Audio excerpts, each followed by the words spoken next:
welcome to today's video. So today is a kind of new type of video I'm going to put out.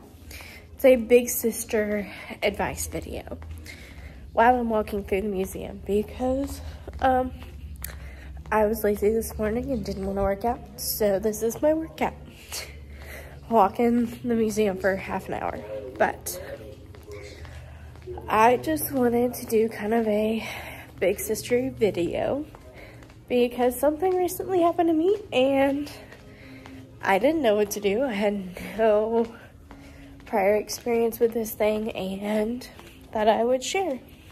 Alright, so I guess to start out with this big kind of thing I didn't know about,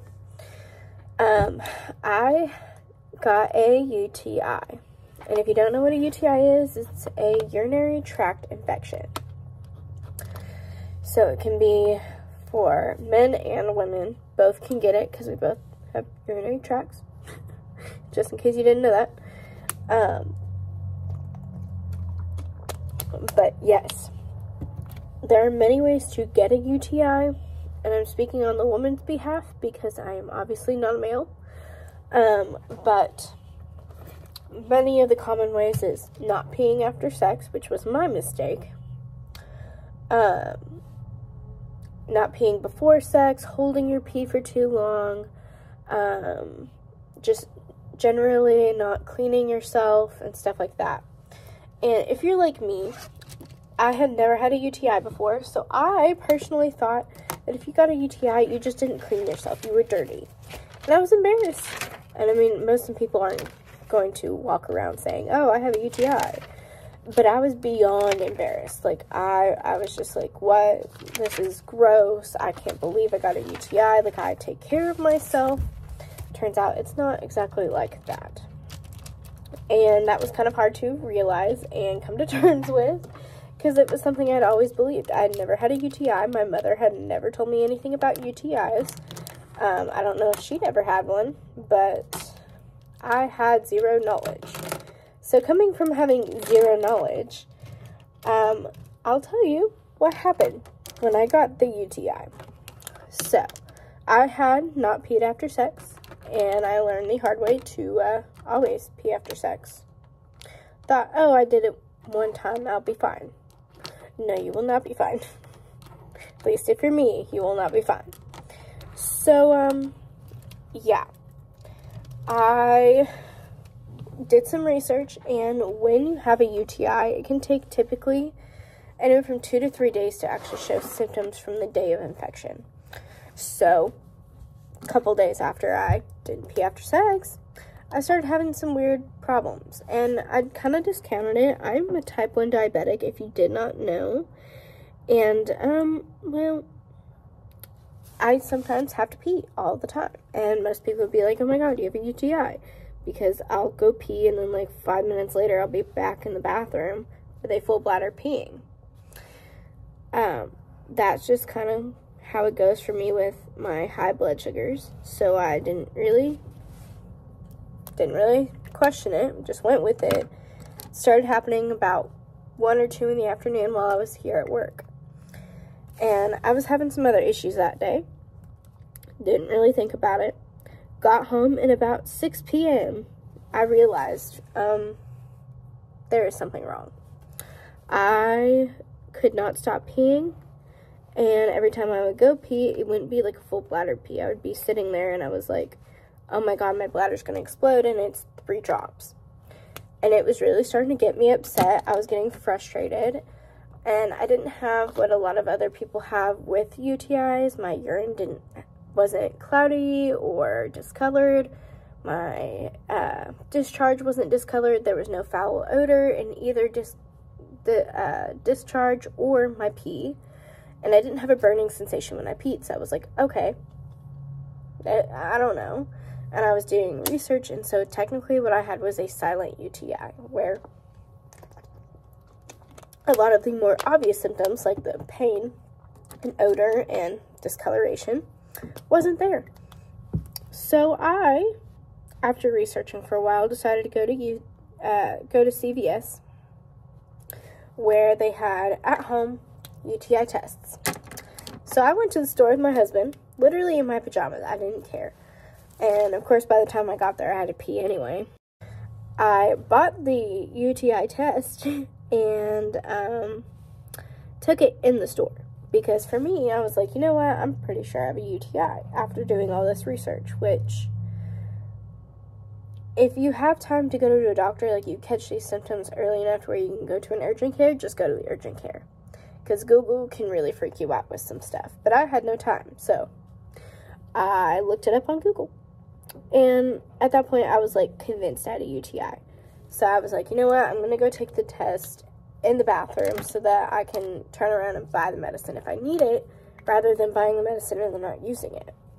And so I was like, okay, cool. Took the test. It was very much positive. Turned around and got AZO, or as I call Azo. It is little cranberry UTI pills. It's supposed to help with some of the discomfort and stuff, but it's not to treat a UTI, which is a good thing to remember. You can only treat a UTI with antibiotics, so you have to go to a doctor to get antibiotics, which is what I did the next day. But it was too late. It was already past 8 p.m., and I went to Care Now, therefore they were closed. And I could have gone to, like, an emergency room or something like that, but, like, why would I want to go to an ER center if it wasn't ER level pain or anything like that?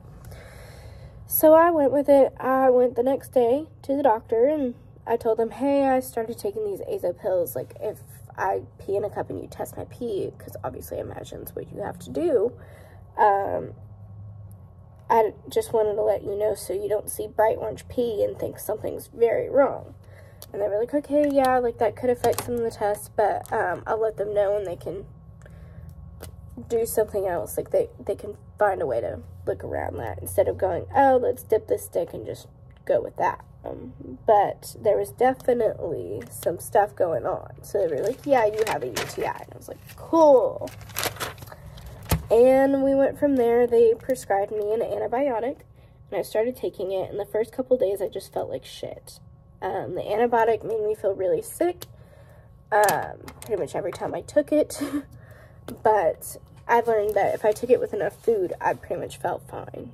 I may feel like a little bit of nausea, but I was okay.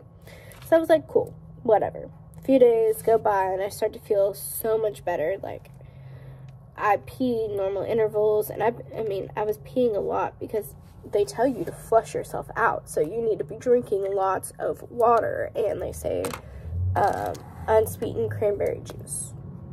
Do that as well. Well, I didn't have cranberry juice, and I didn't care. I was like, whatever. I don't like cranberry juice anyway. So I was like, cool, we're going to try the whole water thing. And, I was guzzling water. From what I looked up on the internet, because they didn't really have time to sit down and talk to me, everything on the internet said, okay, you need to make sure that you kind of try to stay away from alcohol, obviously, with meds and stuff like that. But also,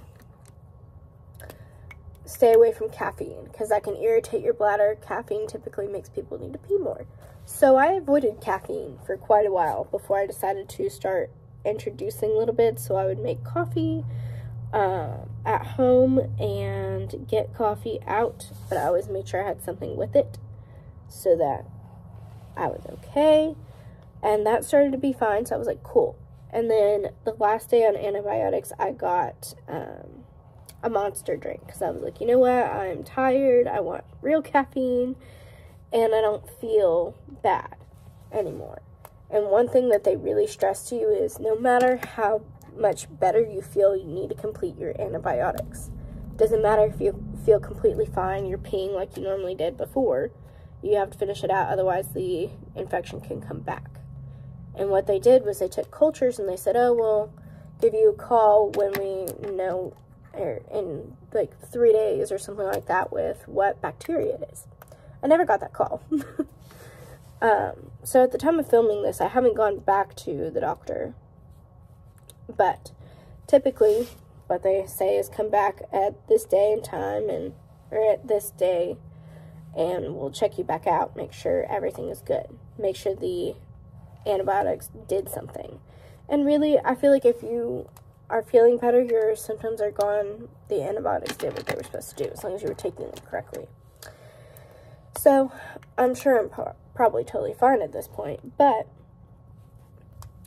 you know, not everyone knows what UTIs are, and it's not just from not being clean. That could definitely lead to a UTI, but that's not typically the case. So, just know, always pee after sex. If you feel like you have a UTI, you know your body. If you feel something's off, go to a doctor. Try not to do as much Google research as I did unless you don't have the ability to go to a doctor at that time. Like if it's too late and it's not an emergency or whatever. But just know that you're not alone. Lots of women have UTIs and it's okay. And yeah. It wasn't a fun experience, but it was a learning experience, that's for sure. That was my video. I hope you enjoyed. I will see you in the next one. Whenever I have another big sister topic, I'll film it. I think this could be a really cool series to do on my channel, because for lots of girls like me, I don't have a big sister who went through these things. My older sister's autistic, and she doesn't live here. We don't really talk, so there's not a whole lot that I could have had a big sister for. So, I'll be your big sister once I encounter these things. But, thank you for watching, and I will see you in the next video. Bye.